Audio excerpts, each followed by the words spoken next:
G-men, hard-riding, fast-shooting government Secret Service men of the Old West, working undercover on dangerous special assignments, courageous, resourceful fighters for law and order. The Cowboy G-men in general delivery, starring Russell Hayden as Pat Gallagher and Jackie Coogan as Tony Crockett. In April of 1877, a clever swindler evolved a scheme to defraud the postal system itself. Before Insurance Inspector John Merritt came on the case, lost payments on registered mail totaled $14,300. Mr. Merritt? That's right. I said I'd meet you on my route. I got a letter here for you. Letter for me? Yeah, I'll have to have some identification. This is registered mail. Satisfied? Yeah. You're John Merritt, all right. Here, just sign right there. Wait a minute. I can't sign this. That isn't a regulation receipt for registered mail. It isn't? Suppose I see your credentials. Sure.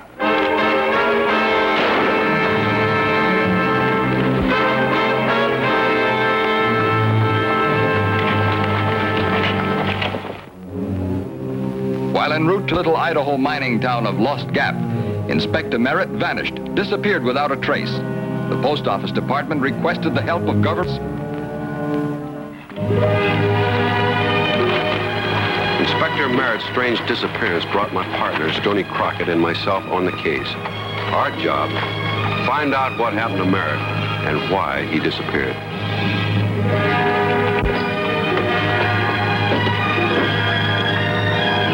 We began our investigation at the Lost Gap Post Office. Inspector Merritt had been headed for Lost Gap when he disappeared. The postmaster, Abner Timberlake, seemed cooperative enough, maybe a little too anxious to help. We told him why we were here and asked him what he knew about Merritt.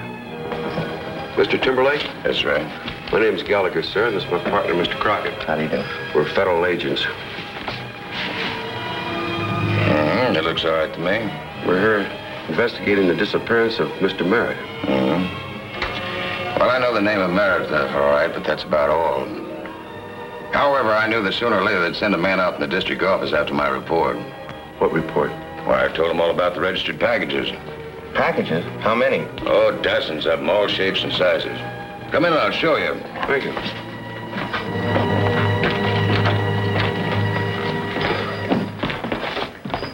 Well, there you are. You ever see anything like that in a town this size? What's so strange about a post office getting packages? Maybe everybody did their Christmas shopping early. Take another look at the postmark. Postmark. Maple Leaf. Where's that? That's a little Indian town just north of the border. This too. They all are. From Maple Leaf? Every last one of them. And another strange thing. I know everybody in Lost Gap, and I've never heard of any of those names before. And they're all general delivery, too. You mean no one's ever picked up any of these packages? Not a one. And if any more come in, I'll have to move out. Hey, what are you doing there? I'm opening it. Why? Oh, you can't do that. That's foreign mail from Canada. You can't open it without a written authority from the district postmaster. Regulations. How long will it take to get permission? Oh, maybe a week. Give or take a day or two. That's fine. A man disappears and you quote regulations. All right, we'll be back in a week, Mr. Timberlake. Well, that's the sensible thing to do. I'd like to help you, but if I got caught breaking regulations... I understand. Say, Mr. Timberlake, you mentioned that you knew Merritt by name. How? Why, I got it from the letter it came from. I'll bet it came from Canada. That partner of yours is sure a kidder. No, I'll get it for you. Thanks. Came from Whitewater, Montana. Whitewater. Perfumed, huh? This is domestic mail. Mr. Timberlake, I'll take the responsibility for opening it. The regulations. The letter was in a woman's handwriting, and it was addressed to Johnny Darling. Most of the letter was just small talk. Then came one line that seemed important. Hey, Stoney, get this. I shouldn't have told you how it works, John. promise me you will never mention to anyone who told you. Love, Lenore. I wonder what she said. Who's it signed by? Lenore Delson. You know her? No. Well, I'll just keep this letter if it's all right with you, Mr. Timberlake. Well, it's all right, but I gotta have a receipt for it. Regulations. Sign for it, will you, Stoney?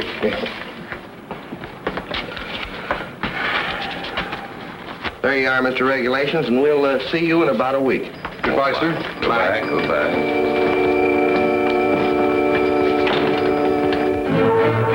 Stoney and I left Lost Gap and headed north across the border to Maple Leaf, Canada. We didn't have much to go on. Post office full of packages, a letter from a girl, and a postmaster who liked to hide behind regulations.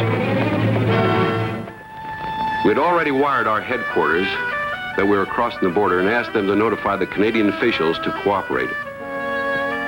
I had a feeling those undelivered packages had something to do with Inspector Merritt's disappearance.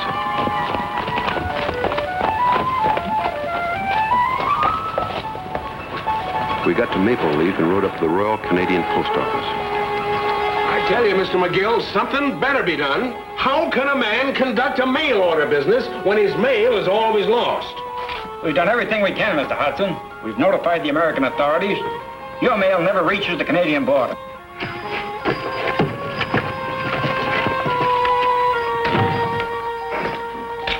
Pardon me. Oh, sure. Yes, sir. You the postmaster? That's right, Rodney McGill. My name's Pat Gallagher. I'm Stoney Crockett. We're United States government agents. We're up here to check on John Merritt. Yes, I heard he was missing. You see, Mr. Hudson, the Americans are trying to help you. What do you mean? Mr. Hudson runs a mail-order jewelry and watch repair business. Seems like the post office has gone out of its way to lose every package that's sent to me from the States. What size packages? Oh, small ones, about that size. So wait a minute, you're sure they're that size? Well, sure, but there's no excuse for that. Every package is registered. Values from $50 up to $800. You should have the problem the postmaster at Lost Gap's got. He's got a room full of uncalled for packages. You were in Lost Gap looking for Merritt? Yeah. All we could find was a letter from a woman in Whitewater. Well, I only hope you men can do something about it, Mr. Gallagher. It's wrecking my business. Well, good day. This is only an experimental service. If this case isn't solved, we may have to refuse to register packages. Well, have you been missing packages all along? United States Post Office all along the border have been paying for lost mail. Tell me, could we look at some of the tracers you've sent out? Yes, they're in my desk. Come on in. Thank you. Hey, Rod, help! What's wrong, Tom? I just opened the case to give them some water and they flew out. Hey, look, Pat, they're pigeons. Homing pigeons. Now, who'd be stupid enough to send them through the mail? There you are. Oh, look out! Up! Oh. Well, there's one delivery that'll never be made. Oh, don't worry about it. They know their way home. This is my wife's young brother, Tom Dougal. I thought I was teaching him the post office business. No, don't blame him. It isn't every day that you get homing pigeons in a post office. Say, may we see those tracers now, please? Why, yes, they're right here. They've been coming in most every day. How much mail do you lose? At first, we thought it was robberies. But the Mounties and the post office officials said that wasn't so. Besides, all special mail comes in sealed boxes. Who opens the boxes? Just myself and Tom here. And all special mail goes in that bin. Oh, yeah. Say, may we take these two with us? Which? This one and this one. Why, yes, I guess so. Thank you. We'll keep in touch with you. If you want us for anything, you can always get us at Lost Gap. Yeah, we'll be back there by the end of the week. Well, I certainly wish you all the luck. In all my years of service, nothing like this has ever happened to me before. Well, don't worry. Thanks for your cooperation. Thank We'll you. do our best. Let's get out of here, Stoney, before it starts snowing. How come you only kept two tracers, Pat? That's all we need, Stoney. Where are they from? Well, this one's from Apple Tree, Washington. Take a look at that one. Whitewater, Montana. Same as the girl's letter, huh? Yeah. Stoney, we'd better get started.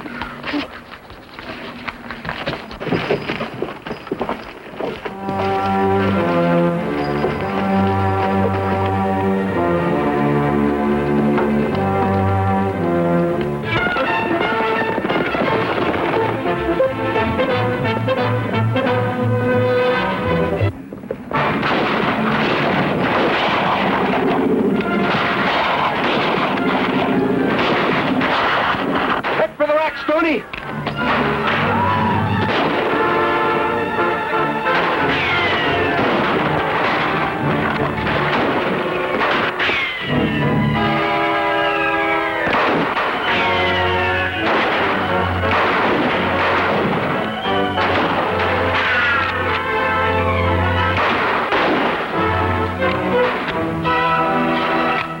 Hey, Stoney, got any more 44s? They're in the saddlebag!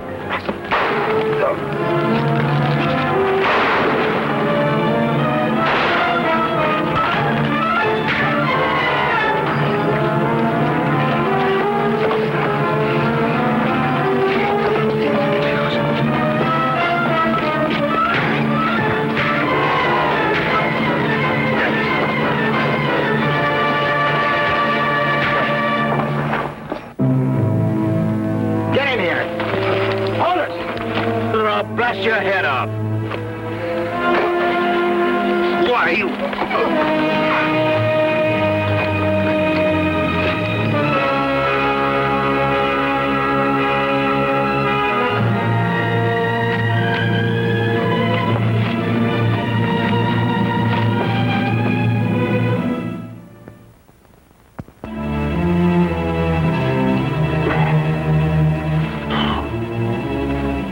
Hey, Stoney. Stoney. Stoney, you all right? Stoney. Wait a minute, they've gone. Wonder why they took off so fast. If we weren't bushwhacked for fur and fine, nobody ever was. What'd they get? They got Lenore's letter. The one to Merritt. And then that's mighty important. Stoney, look. There was only 3 people that knew we had that letter. The 2 postmasters and that man by the name of Hudson. Hudson, that's Yeah, who. the one who lost the packages. That's right.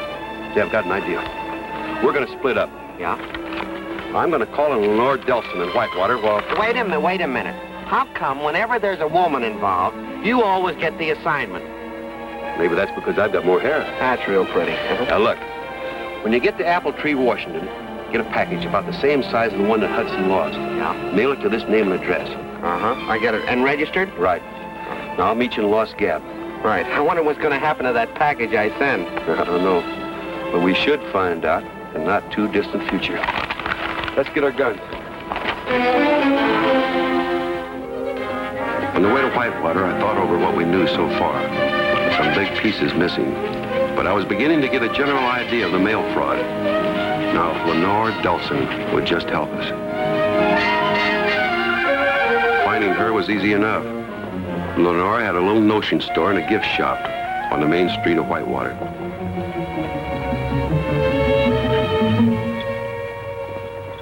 I'm sorry I haven't the kind you want, Mrs. Kulick, but I'm expecting some in, though. Well, thank you, Miss Delson. I'll call again. Fine.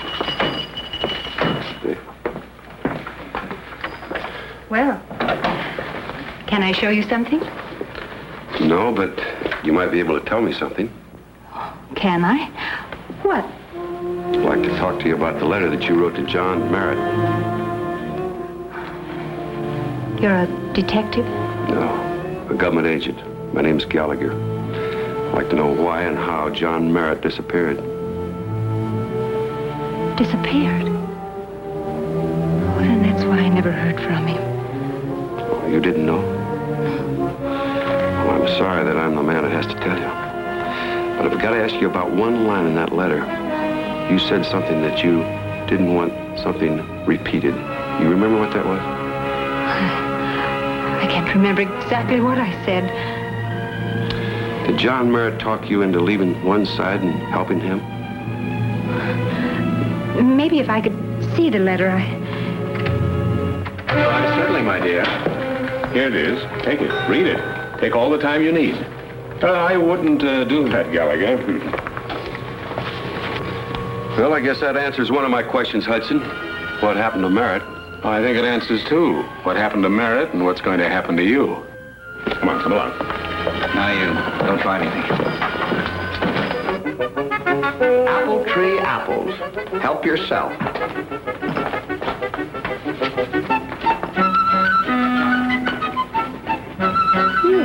Mighty hospitable. Well, howdy, old pal.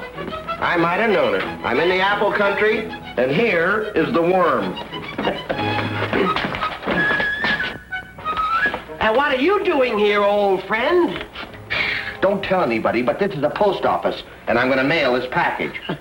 It figures. And who are you trying to outsmart? No swindle, sir. Perfectly legitimate. I conduct a mail order business in pigeons. You know, I thought there'd be people that were stupid enough to buy birds by mail. Aren't you happy to see me Zerbo, in an honest enterprise at last? Honest enterprise, eh? Those are homing pigeons. Is that so? Mm-hmm. And when the buyers get them and they open the cage, the birds fly home to you. They do? Mm-hmm. Oh, then that's why I never run out of pigeons. Oh, yeah. I'd like to send this registered for $150. It goes to J.K. Lewis of Maple Leaf, Canada.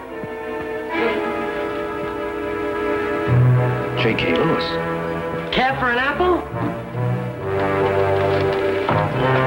Well, tell me more about your pigeons, you vulture. Well, 10 flew back last week.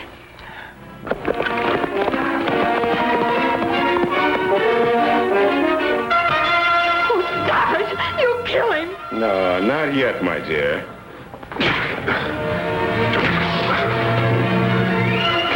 Oh, not anymore, please. And he's passed out anyway. As soon as Jack Gibbons gets here, he'll talk. No, he won't. He's a government man. Oh, not like some girls, eh, who talk to postal inspectors? I didn't. You forget, my dear, I read your letter. But you're in this thing up to your neck the same as we are.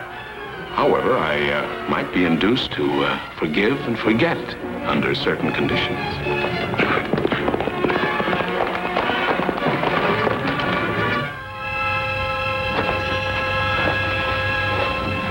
How well did you know Merritt? I was in love with him. I want you to help me catch the man that murdered him. What's wrong? Remember the guy with that one there? His partner? Yeah. I just saw him in Apple Tree. He was mailing a registered package to J.K. Lewis. J.K. Lewis? Yeah. Are you sure? Sure, I'm sure. I was right behind him in the post office. This could be a trap. Take care of these two. Oh, wait, Ed. Maple Leaf.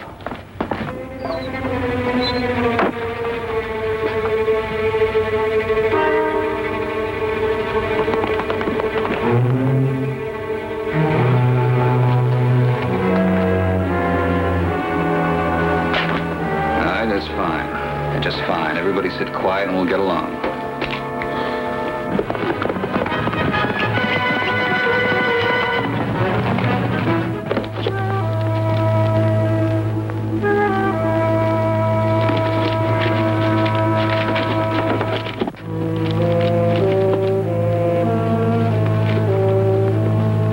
Tom Jones, General Delivery, Lost Gap, Idaho.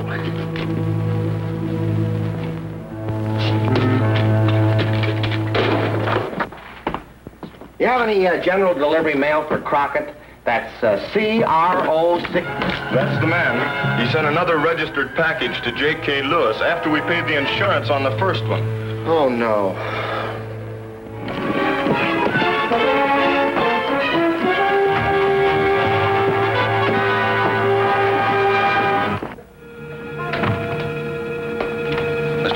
Hiya. Did you get any registered packages last night? Yeah, 3. Any for J.K. Lewis? 1. What'd you do with it? The same as always. Rewrapped it and sent it to Lost Gap along with the others. Why? Those government men get a hold of that package, we'll all go to jail. Look, Mr. Hudson, don't you think we ought to get out of this right now before it's too late? Just when it's beginning to pay off? Then I want out. You want what? You're the key to this whole setup. You do as you're told from now on, or you will get what Merritt got. Well, where you going? Going to Lost Gap. I gotta collect that package before they do.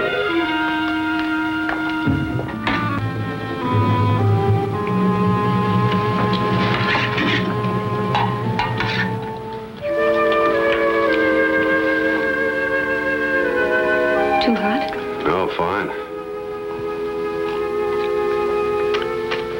You still want to help me get Hudson?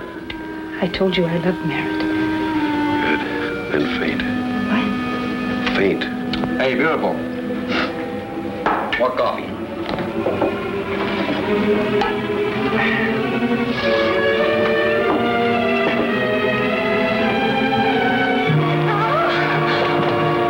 What's the matter with you?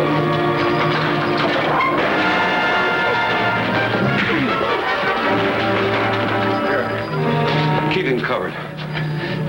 You can trust me when you knew I was working for Hudson? Merritt did, didn't he? And after all, I'll need a good witness. Thanks, Pat. You think you can keep him covered until I send somebody up for him? Sure, it's a cinch. Thanks. Wish me luck.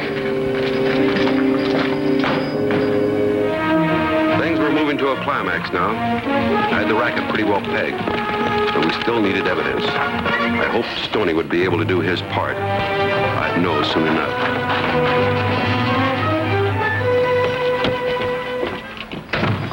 Hello, Mr. Timberlake. Morning, Mr. Gallagher. Hope you've got some good news for me. Yep, good and bad. What do you mean? Well, we got permission to open those Canadian packages. Also heard from your partner. He's in Apple Tree. In jail. In jail? Yep, attempted mail fraud. Well, how do you like that? Oh, come on, and we'll take a look at these packages. Thanks, I will. All right, take your pick. Any of them come in this morning's mail? Oh, yes. Yeah, this one did. Let's take a look at it.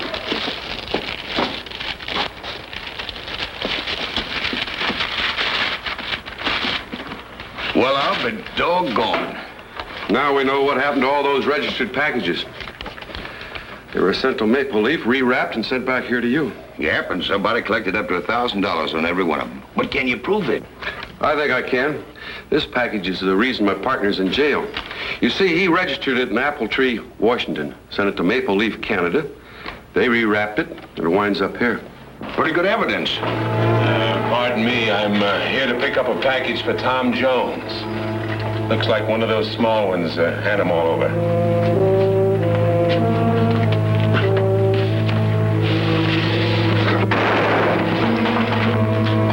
Burn up the place. And this evidence. We'll get the horses.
Mr. Hudson, you're going to tell me where you hid Merritt's body.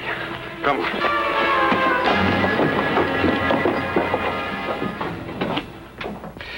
And this little bit of evidence is going to convict Hudson and his gang of mail fraud and murder. There's one thing I don't understand, Pat. What's that? Well, up in Maple Leaf, how did they know which package to rewrap and send down here? Well, they had a code.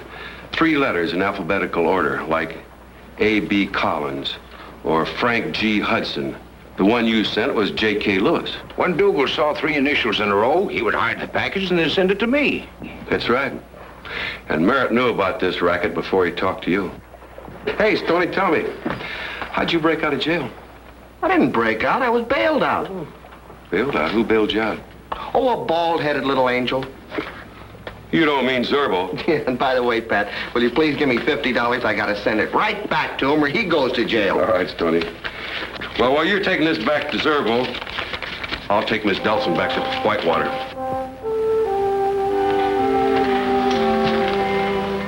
If I should have to faint again, will you catch me?